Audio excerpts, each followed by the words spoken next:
Good morning and welcome to another edition of Daily Brew, your morning pick-me-up. I'm Art Proyas, pastor of Naples SDA Church, here in Naples, Florida.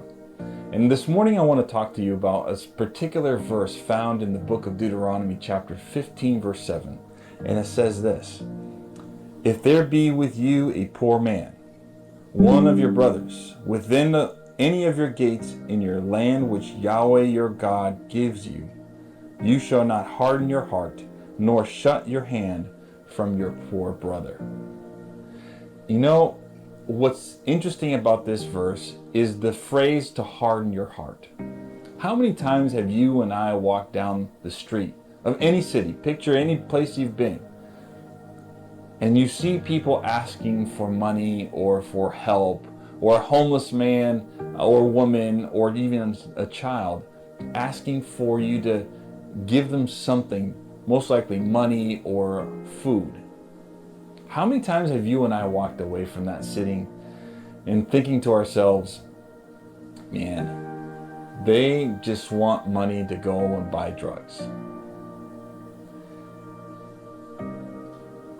What the Bible's really saying here, and what God is telling his people, is to remember where you come from. You were slaves. You were homeless, essentially. And you are now going to a place that I'm going to provide for you. This instance, in this sentence that God is telling them not to harden their heart, means to not to treat people the way you think they ought to be treated, but to treat them the way you would like to be treated. We call this the golden rule, because we want people to treat us like how we would like to be treated. In order for us to treat others the way that we want to be treated is not to harden our hearts. The Bible goes even further. It says that we shouldn't be tight-fisted. Being tight-fisted means that you are withholding whatever you can give to that individual. The bottom line here, let's be very clear, it's not about what you do, but it's the attitude in which you do it in. See, you can't treat others with a bad attitude and expect them to treat you in kindness.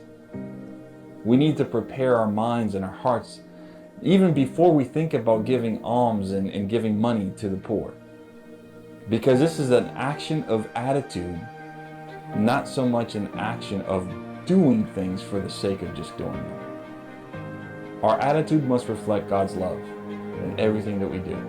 And I pray that as you go throughout your day, your attitude will be one whose heart will not be hardened towards anyone.